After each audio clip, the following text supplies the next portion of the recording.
Ahead on Q2, up and running. It's also the biggest plant that I've ever been a part of. Laurel's new gas plant is online. I'll take you inside the facility for the first look. Plus golden eagle tracking. To understand how different key behaviors develop over the lifetime of the bird. Several scientists calling the Bighorn Basin home as they aim to learn more about these birds of prey. And a rodeo favorite. We'll take you inside the world of mutton busting. The MTN 430 News starts right now.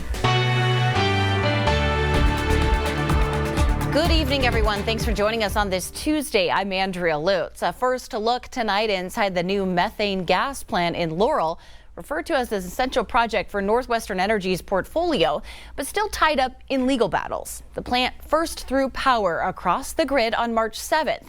And I took the first steps inside, learning the plant could prove to be vital in times of Montana's unpredictable weather.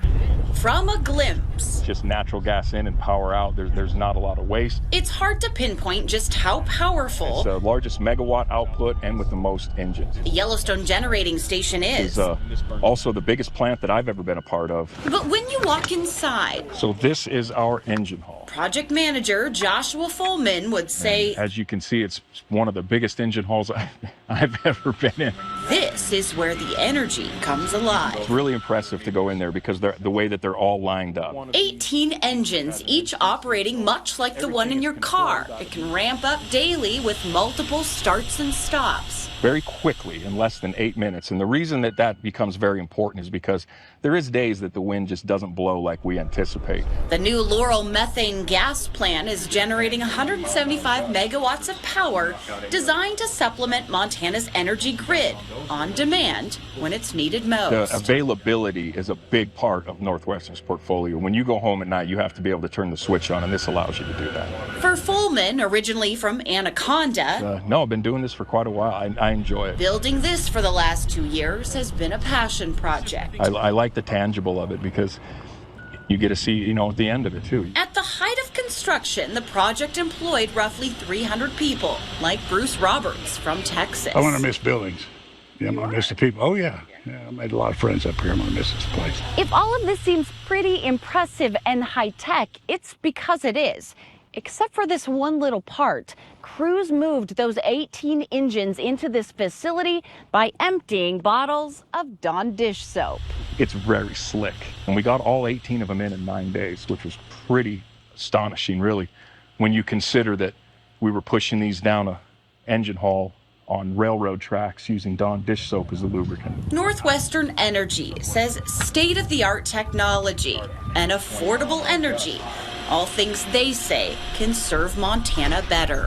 While we're not quite there yet, we are getting there. And this is a transition plan to get to that point where we are going to be net zero. And tonight we're learning why Northwestern Energy believes the plant will be so valuable for all of Montana. The company's president says the plant will not only help generate wind and solar energy, but provide critical capacity to the state instead of having to receive it from somewhere else. He says the focus is ensuring Montana has reliable power supply in the future, especially during critical weather times, such as during very cold or hot temperatures. An example of that is if we'd have had Yellowstone plant on during our January cold snap, that would have saved $14 million. If we'd have had Colstrip, the incremental Colstrip and Yellowstone, it would have saved customers another $18 million. So we paid for, on behalf of our customers, $40 million of power purchases in 6 days. That would have negated almost $34 million of that. Despite all of that, many critics of the plant remain. We'll have more on that side of the story and a ruling from today at the Yellowstone County Commission coming up tonight at 5:30. Tomorrow will be the next step for the highly watched lawsuit challenging the state of Montana over the constitutional right to a clean and healthy environment.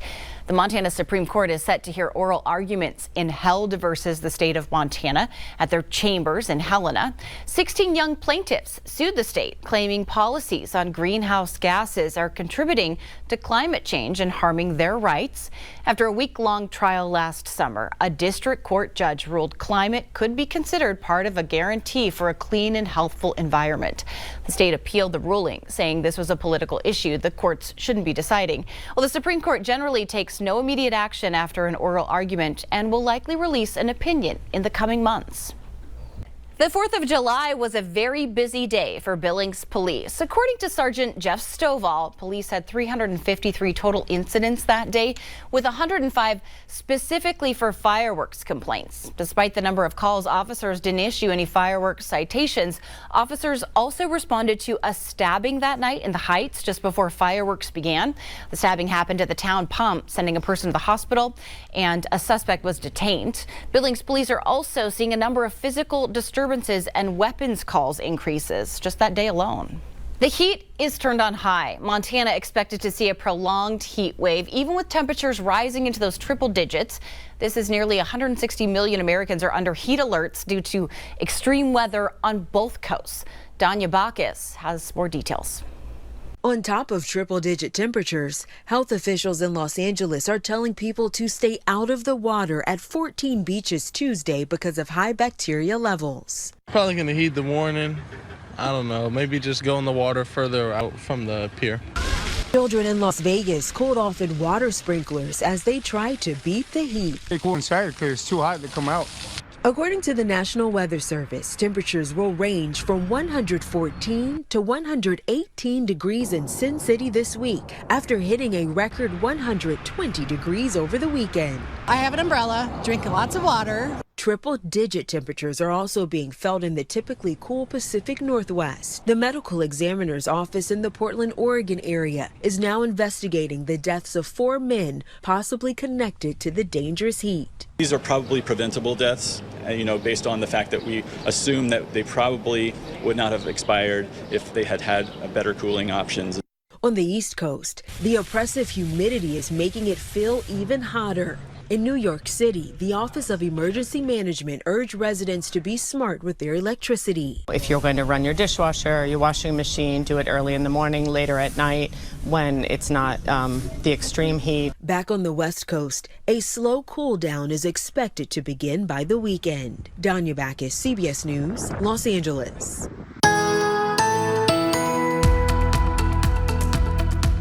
Temperatures will continue to build in the coming days, so it's time to think about the things we need to do to stay safe.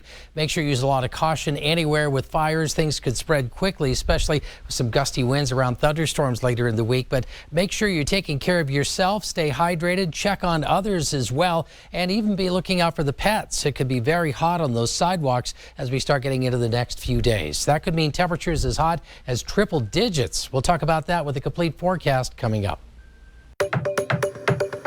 Multiple scientists will travel to the Bighorn Basin near Cody to study golden eagles. They're working together to find out how raptors live and a little more about their threats. Penny Preston went into the field with researchers to bring us this story.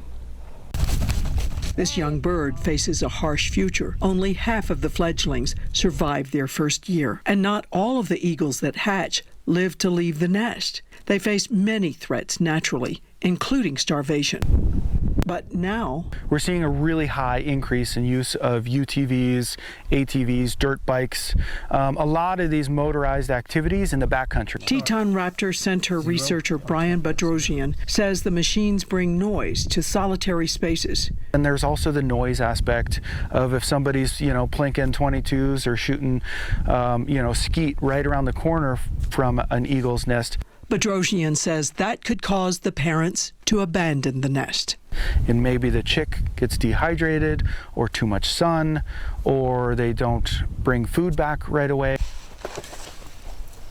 So this team is fitting the young birds with solar-powered satellite transmitters. They will send back data for years. That will tell the scientist where the eagles are flying, nesting, and dying. Another scientist from the University of Wyoming hopes to answer questions about the eagle's life patterns. To understand how different key behaviors develop over the lifetime of the bird. But why are these researchers coming here? Dr. Charles Preston has studied golden eagle reproduction here for 16 years. He's found this is one of the best golden eagle habitats in the country. We identified more than 85 territories. Now, the platform that we've established is used by other research teams that we're working with. The new tools will help answer many questions about this eagle population for years and help eagles in other areas where wind farms, housing developments, and other threats like lead poisoning put other populations at risk. From the Bighorn Basin near Cody, Penny Preston for MTN News. President Biden tries to quell domestic concerns about his health and re-election campaign by hosting the NATO summit in Washington. This as former President Donald Trump reemerges on the campaign trail, this time in Florida. Skylar Henry reports from Capitol Hill. President Biden is hosting the NATO summit in Washington, D.C., and even the world leaders in town for the event are facing questions about the president's health. Mr. Prime Minister, do you have any concerns about Biden's age or mental acuity? Good to see everyone here this morning. Looking forward to a great meeting with this distinguished group of senators. The president will try to shift focus away from his debate performance and back onto global concerns, such as the war in Ukraine. As we have said, that that Ukraine's future is in NATO.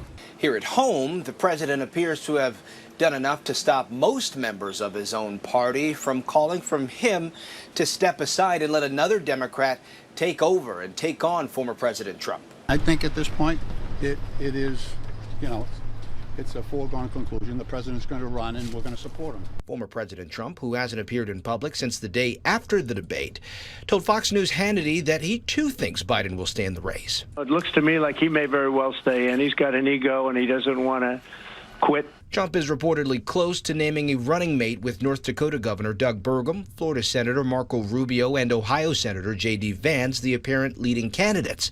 He will likely announce his pick before next week's Republican National Convention in Milwaukee. Skylar Henry, CBS News, the White House. Still to come on the MTN 430 News on Q2, 8-second ride. Young cowboys and cowgirls learn the ropes of rodeo while trying to tame sheep. We'll take a look at all the tears and the triumphs of mutton busting in just a bit. But first, heating up, Ed will show us how high those temperatures will rise in his full 7-day forecast after this.